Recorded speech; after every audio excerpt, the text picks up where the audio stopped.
Masih bersama Prof. Hipnu dan juga Bang Martin Lukas. Bang Martin, kemarin kita sempat membicarakan mengenai hal ini. Tadi baru saja Prof. Hipnu mengatakan tampaknya kalau untuk naik tidak mungkin gitu dari seumur hidup menjadi hukuman mati, mengingat kondisi hukum politiknya pada saat inilah di Indonesia gitu.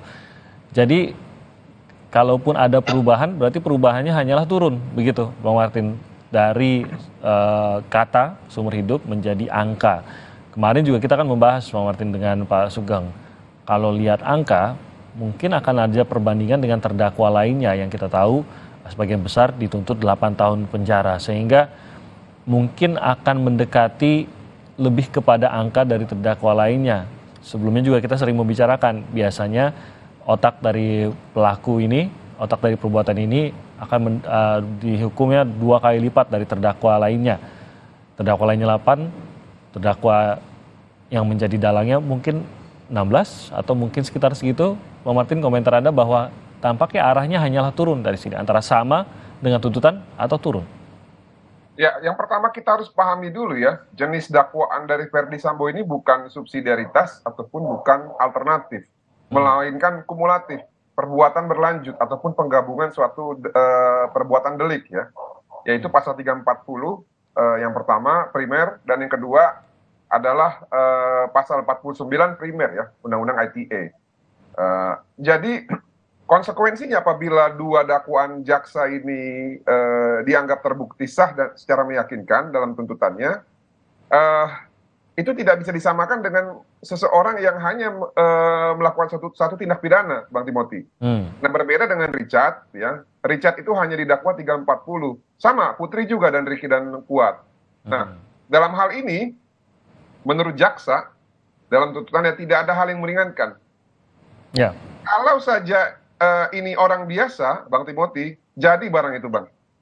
Tuntutan pasti hukuman mati. Namun kan dalam hal ini memang yang tertulis tidak ada hal yang meringankan. Tapi yang tidak tertulis saya lihat sih sepertinya ada yang meringankan. Dan yang meringankan itu mungkin kalau menurut saya adalah apresiasi sesama penegak hukum ya yang pernah bekerja dalam satu sistem. Nah, namun memang saya lihat tidak ditulis di dalam hal yang meringankan, tapi ada di dalam mindset jaksa. Saya duga seperti itu. Nah, oleh karena itu konsekuensinya menurut saya kalau hakim yakin ya dengan apa yang disampaikan oleh jaksa, walaupun nanti menurut hakim ada hal yang meringankan, tapi perbuatannya dianggap lebih jahat, sehingga hal yang meringankan itu tidak dapat diakomodir. Itu seringkali juga kami menemui hal tersebut, Bang Timothy. Seperti contoh, tidak pernah dipidana, tulang punggung keluarga, kita masukkan dalam nota pembelaan kita. Ditolak, kenapa? Karena perbuatan si terdakwa ini dianggap jauh lebih jahat. Jadi disamakan seperti sudah pernah melakukan pidana dan tidak dianggap sebagai tulang punggung keluarga. Itu pun sah. Nah, apa hubungannya dengan hukuman? Kalau hakim yakin, kalau hakim sepakat seperti yang disampaikan oleh jaksa penuntut umum, maka vonisnya itu tidak akan bisa turun. Minimal sama yaitu seumur hidup atau bisa naik. Nah, tadi Prof. itu mengatakan politik hukum saat ini tidak memungkinkan kita untuk memvonis mati gitu ya. Menurut saya sih nggak juga. Kenapa? Karena gini, andaikan pun vonisnya naik gitu ya, karena tadi saya sampaikan tadi, terdakwa ini terbukti secara sah dan meyakinkan melakukan 2 perbuatan kumulatif. Toh kan juga kalau nanti KUHP itu diberlakukan 3 tahun lagi, toh juga kan terdakwa ini memiliki hak ya untuk melakukan percobaan selama 10 tahun. Namun yang paling penting sebenarnya bukan apa yang akan terjadi, tapi apa yang sedang terjadi saat ini dan apa yang menjadi keseriusan para penegak hukum menentukan sikap dalam melihat perbuatan delik yang dilakukan oleh Verdi Sambo. Nah, itu mengenai Verdi Sambo. Mengenai terdakwa yang lain selain Richard ya, seperti Putri, Ricky, dan juga Kuat, menurut saya kans lebih besar justru hakim akan memutus lebih tinggi dari tuntutan jaksa. Kenapa? Karena menurut kami ada beberapa ketidakcermatan dalam bukan pembuktian ya, tapi dalam penentuan ancaman hukuman yang disampaikan oleh jaksa. Sebagai contoh begini, Putri Chandrawati itu kan biang kerok dari perbuatan Verdi Sambo, pemicu, ya, menurut versi jaksa penuntut umum, ya. Apa itu versinya? Putri Chandrawati tidak diperkosa, melainkan berselingkuh. Walaupun kami tolak loh ya, kami tidak setuju juga. Namun kita menggunakan analisis dari satu kesimpulan jaksa penuntut umum. Bagaimana bisa di dakwaannya mengaku diperkosa, lalu dituntutannya ternyata terbukti berselingkuh, namun dianggap sebagai penyerta biasa.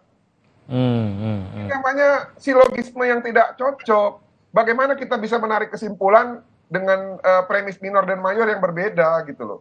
Nah, menurut saya seharusnya Putri Chandrawati ini dituntut lebih besar daripada Ricky dan Kuat, ya, dan juga tidak jauh dari Ferdi Sambo. Karena apa? Tidak ada Putri, sudah pasti delik ini tidak akan terjadi. Tapi Masalahnya tidak ada begitu Eliezer, ya. ya, tidak ada Eliezer, belum tentu delik ini tidak terjadi. Kenapa? Karena Ferdi Sambo punya banyak ajudan, ada 8, tinggal dia ganti saja. Ricky nggak bisa, Richard nggak bisa, Romer nggak bisa, Sadam atau Daden. Banyak opsinya. Sehingga menurut saya nantinya saya yakin lah hakim akan lebih bijak dan memvonis ya 3 terdakwa yang lain yaitu Ricky, Kuat dan juga Putri Chandrawati lebih tinggi daripada tuntutan jaksa. Dan kalau saya nih, ya kalau saya jadi penasihat hukumnya Ricky dan Kuat, saya sudah bersyukur dengan tuntutan cuma 8 tahun. Tetap mereka bersikeras ingin kliennya bebas, saya curiga justru tidak akan mereka dapat keringanan. Demikian, terima kasih. Oke. Baik, saya bawa ke Prof. Hipnu. Benarkah bahwa arahnya hanyalah turun untuk Sambo dari tuntutan karena tadi Anda meyakini tidak bisa naik atau tidak dalam kondisi bisa naik saat ini? Dan benarkah bahwa kalau dalam tuntutan jaksa menyatakan tidak ada hal yang meringankan, kalau hakim menambahkan, maka ini akan menjadi alasan untuk bisa menurunkan hukuman dari seumur hidup menjadi angka tadi 20 tahun atau mungkin angka yang lainnya begitu. Benarkah ini bisa dilakukan, Prof. Hipnu? Ya, artinya kalau nanti hakim sependapat bahwa memang tidak ada yang meringankan, berarti ada hukumannya tetap, kan itu. Tapi ternyata kalau memang dari pembelaan tadi adalah juga tidak connect, kan itu tidak ada suatu reliable, itu bisa naik. Karena pertanyaan gini Mas, kenapa pidana mati itu sekarang itu jarang? Mas Timothy kemarin kalau nggak salah saya lihat putusan di mana ya, Kalimantan, narkoba itu juga, tapi yang memutuskan hakim, ya memutuskan hakim. Karena pertanyaan gini, secara teori hukum itu harus finishes operative, bahwa hukum itu harus bisa dieksekusi, kan itu. Kalau jaksa menuntut pidana mati, yang kemudian seandainya dikabulkan oleh majelis pidana mati, dan terus pidana mati, kapan eksekusinya? Ini saya pikir seperti itu. Berarti hukum tidak selesai. Ya. Tapi kalau nanti adalah pidana seumur hidup, hukum akan selesai, eksekusi seumur hidup. Nah, ini saya kira melihat pertimbangannya seperti itu. Dengan demikian, kalau dengan bukti-bukti yang disampaikan sudah firm, baik keterangan saksi, keterangan ahli, kemudian dilakukan sebagai seorang subjek hukum, suatu pertimbangan itu nanti bisa melihat Mas, ada aspek yuridisnya. Tadi kita diskusikan, aspek yuridisnya saya kira tidak terbantahkan. Semuanya terpenuhi. Aspek sosiologisnya, dia dilakukan oleh seorang penegak hukum. Pejabat tinggi jenderal lagi.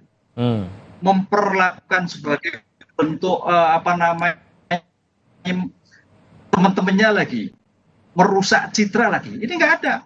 Dengan demikian, baik aspek yuridis maupun aspek sosiologis, itu nggak ketemu. Nggak ada yang meringankan. Sehingga hukumannya ada sepakat dengan seumur hidup. Kan itu. Saya melihatnya seperti itu. Aspek filosofis, apalagi ini menghilangkan nyawa orang lain.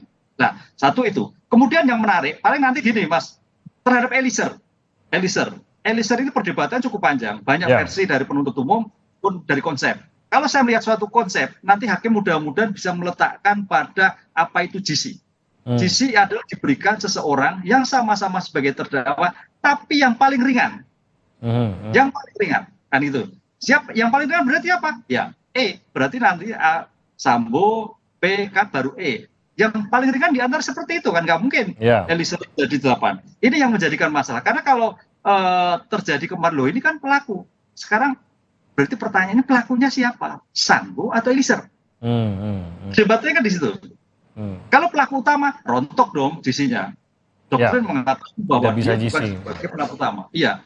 Makanya nanti sebagai pelaku itu saya kira nanti hakim akan melihat sebagai bentuk evaluasi sehingga bukan sebagai pelaku utama. Siapa pelaku utama? Sambo.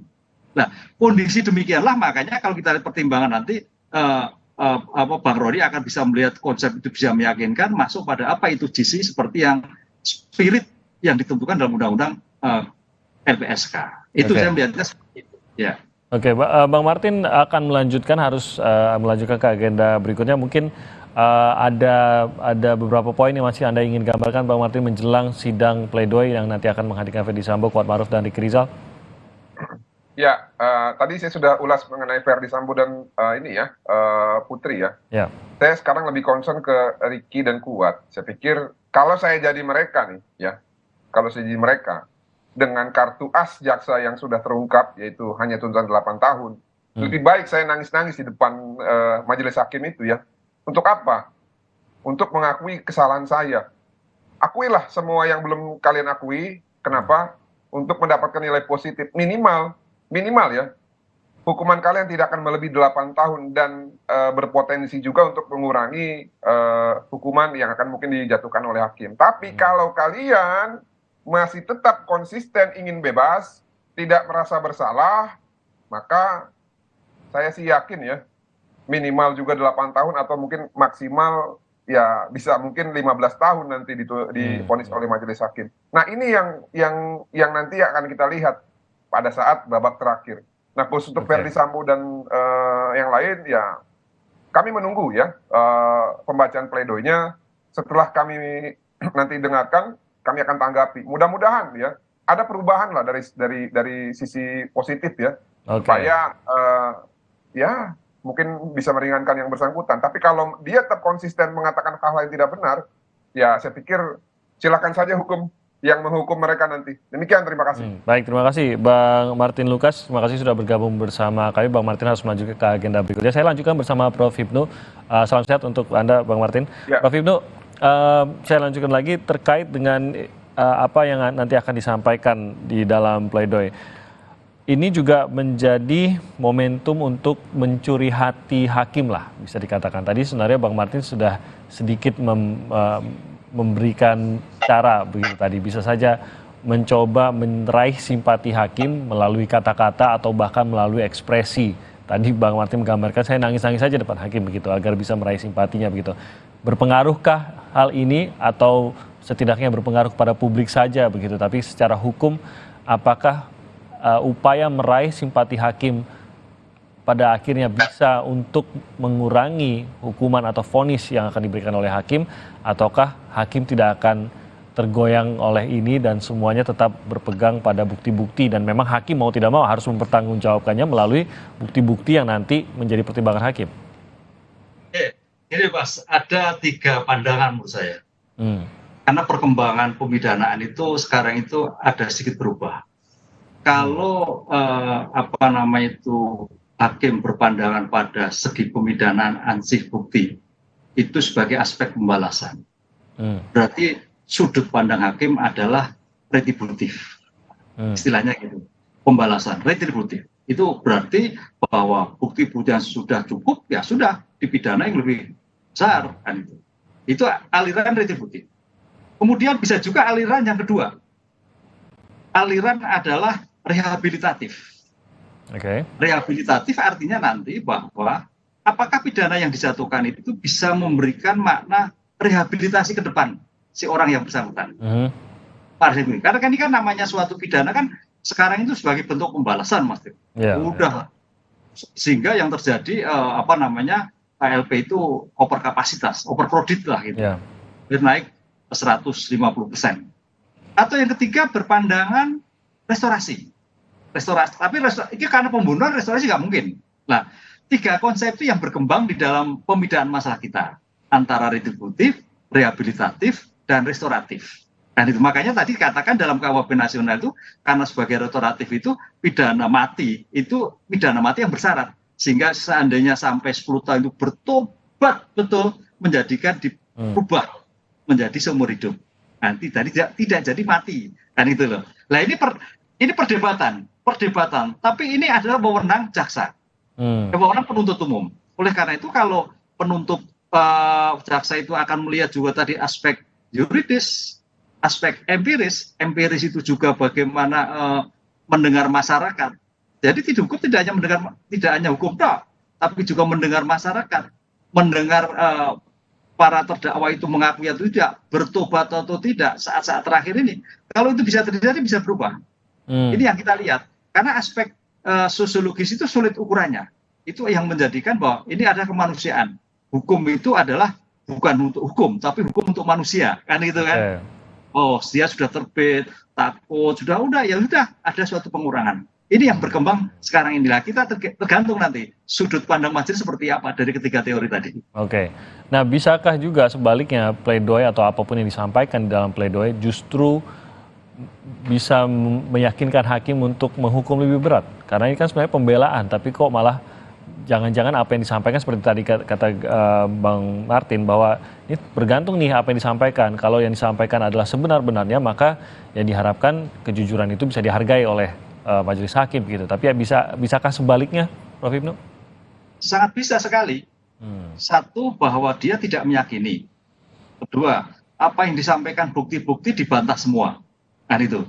Sehingga korelasi bukti yang harus memberikan suatu pandangan sebagai bentuk mencari kebenaran material mentah kembali dengan sudut pandang yang berbeda. Artinya inilah pembelaan yang tidak mencari suatu konstruksi material, tapi menjadi bias kembali. Gitu. Karena hukum itu kan sebetulnya kan dalam rangka ini bukan masalah pidana dan tidak mau pidana. Bagaimana mencari kebenaran yang material, bahwa kalau memang dia sebagai pelaku, ya sudah sebagai pelaku, tapi dihukum dengan yang patut sesuai undang-undang. Gitu. Tapi menjadi mengingkar, jadi mencari kebenaran material. Oh, ternyata sebagainya bukti sudah jelas semua. Tidak mematahkan kembali. Lah ini yang menjadikan suatu nanti hakim akan melihat, loh, ini kok malah mematahkan yang menjadikan suatu bukti itu tidak reliable, tidak konsisten dengan bukti yang disampaikan dalam suatu persidangan. Itu bisa jadi, Mas. Tapi kalau dia bisa membuktikan bahwa itu memang ada suatu tidak reliable, menjadikan celah, bisa menjadi lebih meringankan. Disinilah makanya kalau berpikir dalam suatu persidangan itu bagaimana meyakinkan hakim. Itulah yang disebut negatif weight.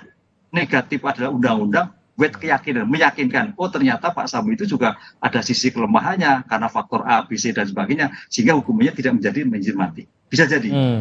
Tidak, malah menjadi lebih berat. Nah, yang terakhir mungkin Prof, saya ingin tahu mengenai target dari penasihat hukum. Kalau kita mendengar tanggapan dari penasihat hukum khususnya seperti Kuat Maruf, Ricky Rizal maupun Ibu PC juga, mereka masih bersikukuh bahwa tidak ada keterlibatan klien mereka dalam perencanaan gitu. Sehingga tadi juga Bang Martin sempat menyampaikan mereka masih menargetkan agar kalau bisa bebas gitu. Karena meyakini tidak ada bagian mereka atau klien mereka dalam perencanaan pembunuhan, bahwa semuanya itu mereka berada di situ semuanya hanya ya memang kebetulan salah tempat, salah lokasi, salah waktu saja begitu, tapi tidak ada rencana sehingga tidak layak untuk dituntut, bahkan 8 tahun penjara pun tidak layak begitu, apalagi lebih berat dari itu. Apakah akan sia-sia kalau kita ikuti tuntutan, keyakinan dari jaksa dan apa yang sudah dihadirkan oleh jaksa dalam pembuktian, akan sia-siakah untuk tetap mengejar bebasnya klien mereka, sama sekali tidak melalui pidanakah, akan sia-siakah atau memang ya wajar saja kalau memang penasihat hukum menargetkan tetap untuk bebas, bahkan bukan hanya sekedar mengurangi hukuman? Ya, kalau kita berpikir sama-sama sebagai penegak hukum mencari kebenaran material, sia-sia. Karena kita kan sama-sama, fungsinya sama. Jadi sebetulnya antara penasihat hukum, jaksa penuntut umum itu sama-sama mencari mendudukkan perkara. Itu sebetulnya seperti apa? Harusnya berjalan bersama-sama menuju arah yang sama begitu istilahnya. Ya, betul, bukan membabi buta. Udah bisa. Hukum itu reasonable. Nah, gitu loh. Nah, disinilah makanya kalau dikatakan sebagai bentuk bebas agak sulit. Menurut saya kita agak sulit. Karena bebas itu ada dua kemungkinan. Bebas karena tidak terbukti seperti yang dirumuskan dalam surat dakwaan, atau bebas karena kesalahan dalam surat dakwaan. Itu yang terjadi. Agak sulit kalau bebas itu. Taruhannya besar sekali, apalagi ini perkara-perkara yang nasional gitu. Oleh karena itu, melihatnya adalah bagaimana meringankan.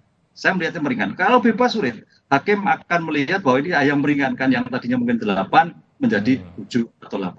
Nah, yang paling pokok yang meringankan itu adalah Mas. Eliezer itu berubah. Dan kalau kita bisa berputar kembali, Mas Timothy, R itu potensi sekali JC sebetulnya kalau dia terbuka, karena dia bukan pelaku utama loh, dia hanya hadir menyaksikan, ya kan? Ricky Rizal nih ya? Iya, Ricky Rizal berkaitan dengan relasi kuasa, wah, mau tidak mau sebagai pihak yang harusnya mengetahui mencegah tidak dilakukan. Coba kalau dia mencegah melakukan, dia menyampaikan, dia adalah masuk berpotensi menjadi justice kolaborasi. Nembak juga tidak, kan itu loh Mas, iya kan? Itu yang terjadi, tapi ya itulah sudah, karena waktu sudah berlalu. Oleh karena itu dari pembuktian-pembuktian yang dilakukan, tampaknya kalau Bu PC mungkin tetap karena seorang ibu ya, seorang ibu apalagi gender, bertanggung jawab pada keluarga dan sebagainya, kalau naik agak sulit. Yang menjadi pertimbangan adalah menurut saya kalau FS adalah tetap, R juga tetap, mungkin bisa berkurang, Bu PC tetap, Eliezer itu menjadi berkurang. Kalau berprinsip pada justice kolaborator. Itu saja mungkin yang prediksi kalau melihat kondisinya saat ini. Baik, Prof. Hipnu, terima kasih banyak sudah bergabung bersama kami pada pagi hari ini. Dan salam sehat untuk Anda, Prof. dalam aktivitas hari ini. Selamat pagi. Saudara, kami akan kembali lagi dengan informasi lainnya. Polisi akan membongkar makam salah satu korban pembunuhan berantai Wawon CS di Garut, Jawa Barat. Selengkapnya saat lagi.